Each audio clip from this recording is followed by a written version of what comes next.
Oh, sarip na. Sir Ruben? Ikaw? Ikaw ang utak ng sindikato? Anong pinagsasabi mo? At anong sinasabi mo ako ang utak ng sindikato? Huwag kang magmaang-maangan. Tinutukan mo ako ng baril. Akala ko kakampi kita. Yun pala, kalaban ka.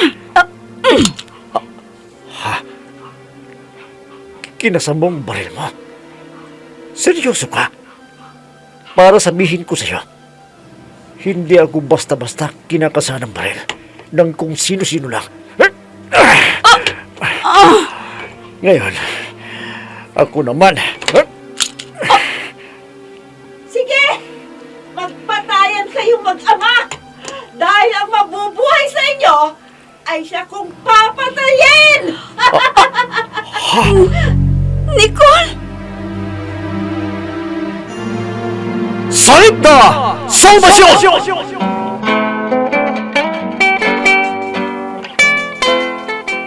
Ang babaeng lumalaban sa masasamang loob na nagasik ng kasamaan, subalit kakampi at takapagtanggol ng mga taong naapi. Salip na! Salvasyon! Matapang at galit sa mga taong lumalabag sa batas at ipinagtatanggol ang katotohanan. Salip na! Salvasyon! Inihahandog sa inyo ng F3 Recording Studio para sa pambansang radyo ng Pilipinas, Bombo Radio Philippines. Salip na! Salvasyon!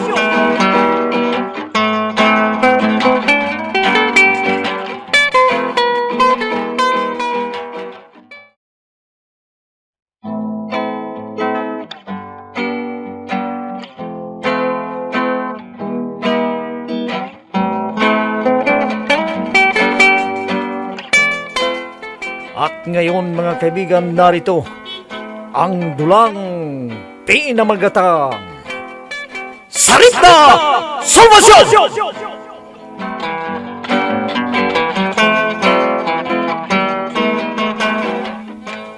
Hi, David. Magandang hapon sa'yo. Oo, sumagot ka naman sa pagbati ko. Oh, bakit na naman? Ito naman, para batiin lang ng magandang hapon eh. Nagsusuplado. Bakit na naman kasi? Pwede bang samahan mo ako mamaya? Wala akong oras. Di ka ba nagagandahan sa akin? Ewan ko sa'yo.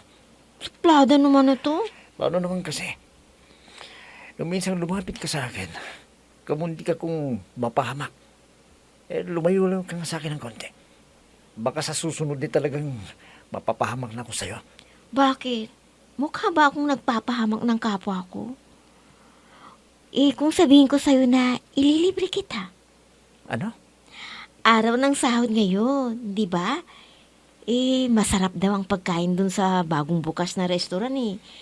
Gustong-gusto kong kumain dun. Kaso, walang nagyayaya sa akin eh. Kasama lang pala problema mo, di magpasama ka kay Max. Ano?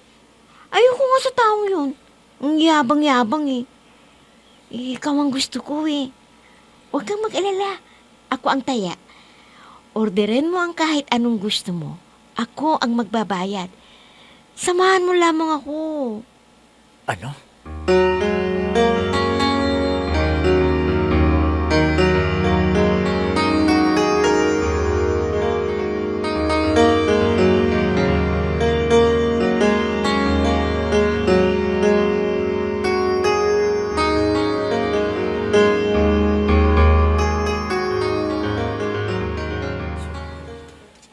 Oh, apo, maaga ka yata ngayon.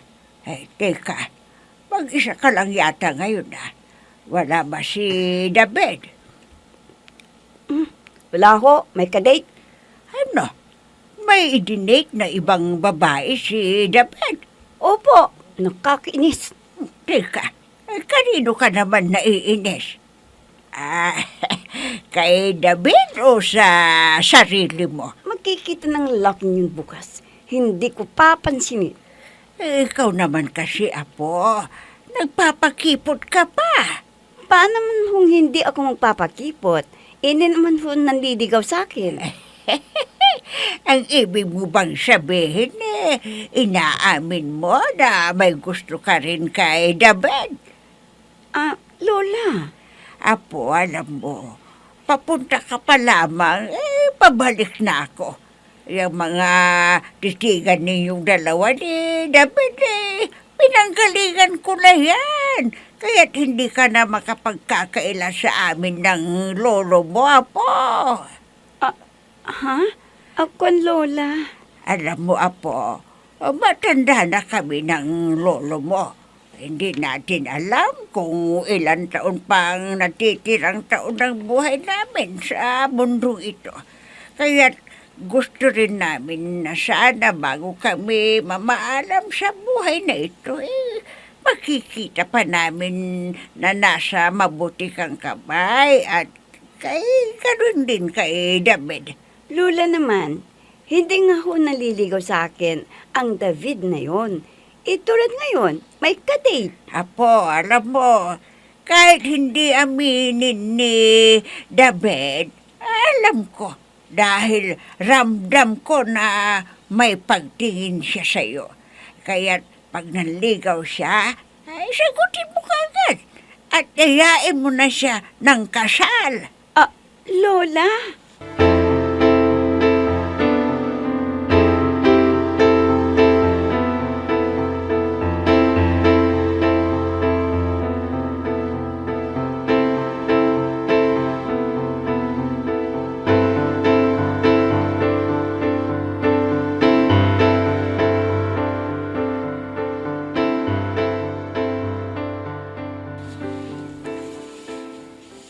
Oh, hindi ba masarap ang luto nila dito? Masarap nga. Nabusog ako. Sana. Hindi ito ang una at huling pagsasama nating kumain sa restoran na to. Yung nga pero palagi ko. Ito na siguro yung unang tuloy pagsasama natin. Ano? Bakit naman? Kasi malapit na akong graduate sa pag-aaral ko. Kapag graduate na ako, siyempre, maghanap na ako ng trabaho na bagay sa kursong tinapos ko. Teka, hindi ka pa ba magbabayad ng kinain natin? Magbabayad na, syempre. Naghihintay lamang ako ng waiter. Kung gano'n, dito ka lang ha. Nagsiya lang ako. Sandali. Okay. Take your time. Hindi naman ako nagmamadali eh. Dito ka muna. Sandali lang ako. Oo. Ito na ang hinihintay kong pagkakataon. Ayun na si David. Nakalayo na sa lamesang pagkakataon ko na to para mailagay ko ang tabletas na pampatulog. Pag inihalo ko sa inumin ni David, ay matutunaw kaagad. At pag nainom na ni David, makakaramdam na ito ng matinding antok. Maisasagawa ko na ang plano namin.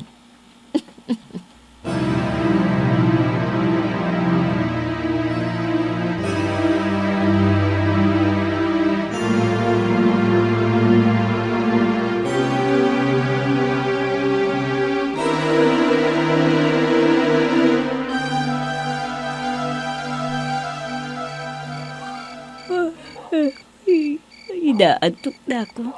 Pero wala pa rin si David.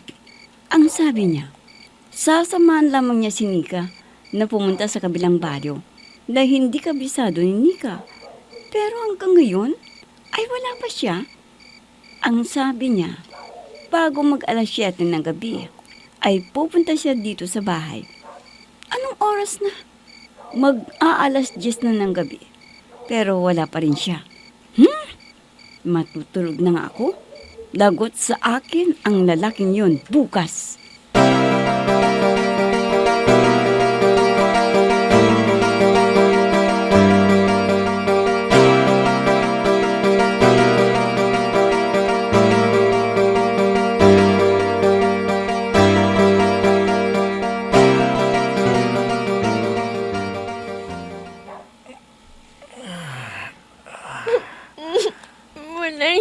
ka, David. Gumising ka. Bakit mo ito ginawa sa akin? Ha? Pinakain na nga kita. Ito pa ang gagawin mo sa akin? Nika, ano bang sinasabi mo? Bakit narito ka? Bakit tayo magkasama? Asan ba tayo? Bakit ganyan ang tsura mo? Bakit? Ugot lang ang nakabalabal sa'yo. Wala kang... Alahiya ka! Nagmamangmangan ka pa. Ako na nga itong... Nagtaka nang magising ako eh. Nakatabi kita. Ha? Pinagsamantalan mo ko. Pinagsamantala na sinasabi mo. Wala akong Kung maalala. hindi mo ako pinagsamantalahan, bakit tayo naririto sa kwartong ito? Bakit pareho tayong walang saplot? Bakit ganito ang itsura ko? Bakit? Wala. Sige nga, paliwanag mo nga. Kunwari ka pa. Nagmamangmangan ka pa. Nagkain na nga kita kahapon eh. Ito pa'y gaganti mo sa akin. Ang pagsamantalahan ako. Ha?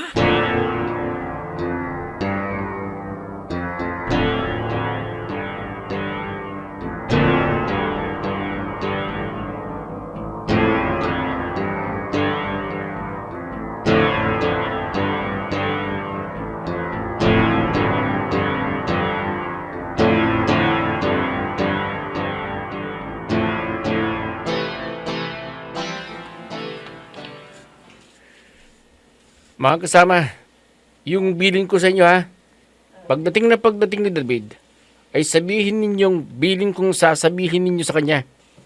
Pare Mogs! Papasok na nga si David. Ano pang hinihintay ninyo? Good morning mga kasama. Good morning, David. Talagang My good morning. sweetheart. Kasama nga Bel, kasi nakatikim ka na. Good morning, sweetheart. Anong sweetheart ang sinasabi mo? Huwag mo akong tawagin sweetheart. Kahit kailan talaga, David, ang gentleman ka. Huwag mo namang pahingayin ng babae. Siya naman, David. Pagkanapan mo sa pansin ko sa langit eh. Pinagkakailan mo siya. Sabi ka naman. Hindi ko nga alam sinasabi ninyo. Sweetheart, huwag mo na silang pansinin. Anong ibig sabihin nito, David? Nika? Ha? Alam ko may relasyon kayong dalawa. Pero sana naman, ilagay niyo sa lugar kung saan kayo dapat maghalikan. Hindi sa lugar kung saan kayo nagtatrabaho. Ma'am Nicole, pasensya na pero... Hindi ba't binigyan na kita ng babala noong una? Hindi ba't pinalampas ko na ang paghaharutan ninyong dalawa ni Nika? Eh bakit inulit niyo na naman? Ma'am Nicole, maniwala ka sa akin. Wala kaming relasyon ni Nika. Walang relasyon. Naghahalikan kayong dalawa. Wala pa rin kayong relasyon yan? Pwede ba, David? Be a gentleman naman. Kung pinalampas ko ang paghaharutan ninyong dalawa ni Nika noon, ngayon, hindi na. Kasi, kung palalampasin ko pa rin ito, gagayahin kayo ng mga ibang empleyado at empleyada. Hindi ko yan kakayanin. Hindi ko hahayaang mangyari sa negosyo ng papa ko.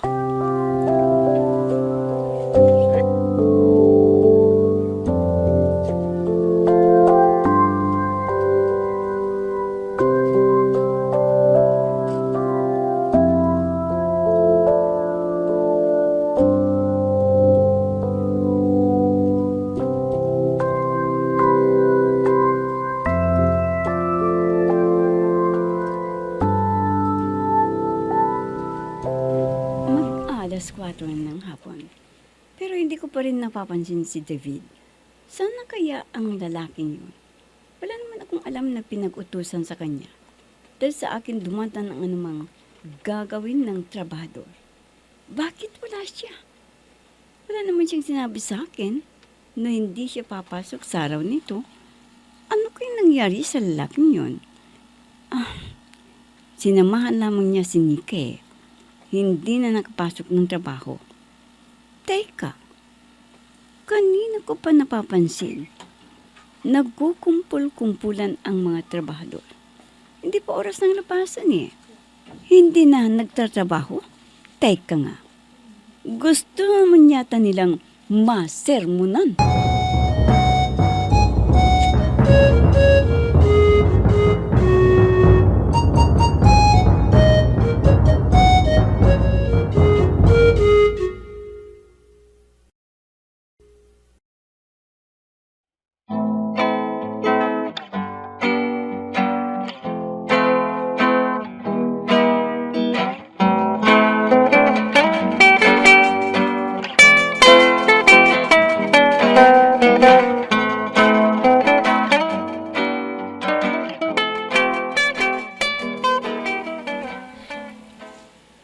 Pero yan ang matatanggal sa trabaho si David.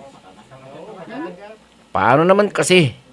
Hindi na ginalang ni David tong lugar kung saan siya nagtatrabaho. Ginawa niyang motel ang workplace niya. Ano tuloy ang nangyari sa kanya? Dinatsugi siya nang wala sa oras. Hindi kayo sinasahuran ng asyenda para magchismisan. Lahat na lang ba bawal sa departamentong ito? Abay, daig mo pa si Don Simon kung makapagbawal ah. Pwede naman kayo magkwentuhan kung hindi oras ng trabaho Bakit ikaw? Nakikipagkwentuhan ka rin kay David ah. Oh, huwag mo nang ipagkailayan. Madalas ka naming nakikitang nakipag-usap sa kanya. Nag-uusap man kami ni David, ay trabaho naman ang pinag-uusapan namin. Tsaka, teka, sino ka ba para sitahin mo ako? Trabahador ako dito. Ikaw, sino ka rin? Hindi ba't kapwa kita trabahador? Matuto ko namang rumespeto.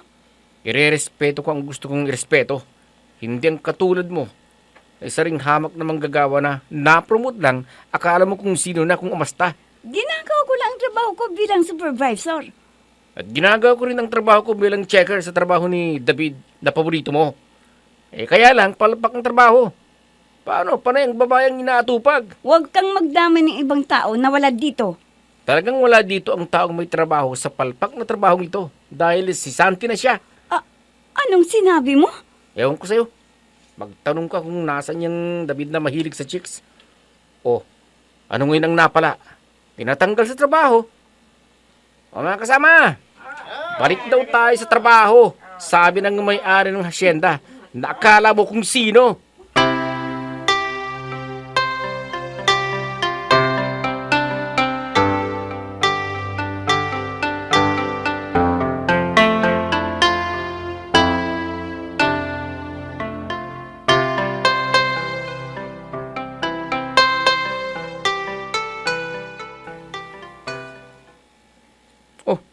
Bakit ang bigat-bigat ng isang ito? Ganyan kasi ang ibinigay na model na dapat gayahin ng lahat ng pakar ng pinya. Ano? Bakit di niyo binago ang paraan ng pagkakasalansan ko sa mga pinya? Trabaho ko yan. Ibinalik ko na sa ating paraan ng pagkakasalansan ng mga produkto. At bakit mo binago? Sinabi ko bang baguhin mo? Hindi mo sinabi pero mali. Masyadong... Akong checker maksaya dito. sa- Ayog mong pakialaman ng trabaho ko. Ako ang nag-utos na ibalik sa dati ang arrangement ng mga produkto. Bakit? May angal ka? Ma'am Saribda, ako kasi ang inatasan ni Ma'am Nicole na... Bago ka pa dumating sa plantang ito, ay ganyan na ang arrangement ng pagkakasalansan. Kaya huwag mong baguhin kung ano ang nadatan mo ditong paraan ng pagbabalot. Ganon ang gawin mo. Ano nangyari dito? At oras ng trabaho nag-aaway kayo. Ito kasing si Max. May paraan na nga ng pagbabalot Gusto pang palitan. Kung maganda nga naman ang paraan ng pagbabalot ni Max, bakit hindi? Nicole, pwede ba? Huwag mong pakialaman ang trabaho ko dahil hindi ko pinakikialaman ang trabaho mo.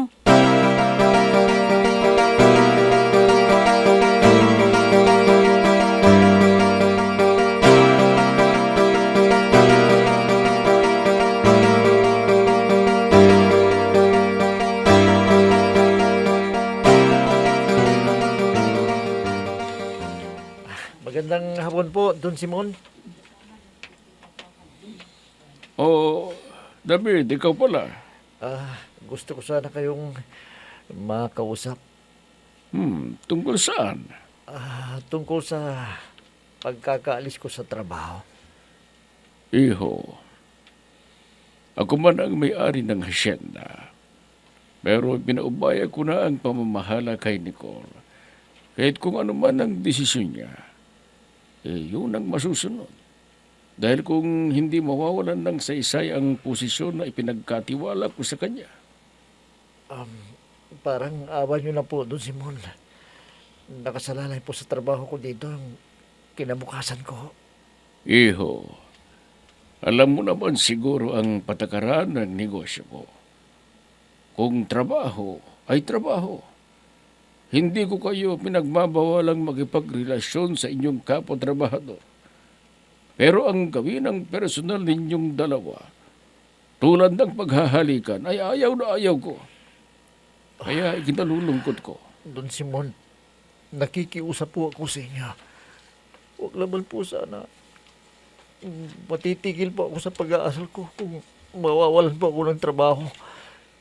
Kaya kung sa tingin ninyo nagkamali ako, pakiusap. Bigyan niyo po ako ng isang pagkakataon. Pakiusap lang ako dun, Simon. Huwag niyo akong tanggalin sa trabaho.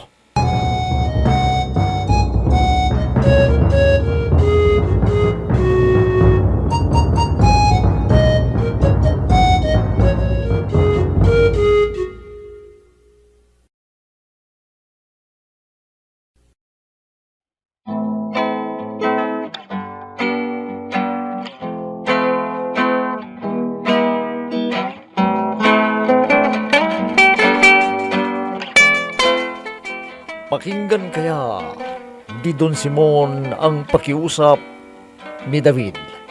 Mga kaibigan, huwag ninyong kaligtaang subaybayan ang pagpapatuloy ng ating dulang pinamagatang Salita Salvasyon!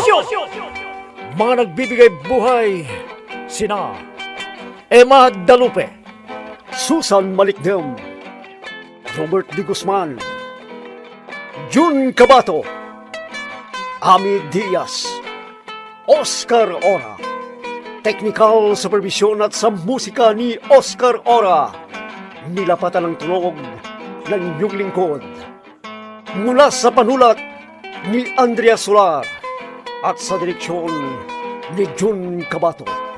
Salita Salvasyon! Inihahandog sa inyo ng F3 Recording Studio para sa pambansang radyo ng Pilipinas, Bombo Radio Philippines. Salita Salvasyon!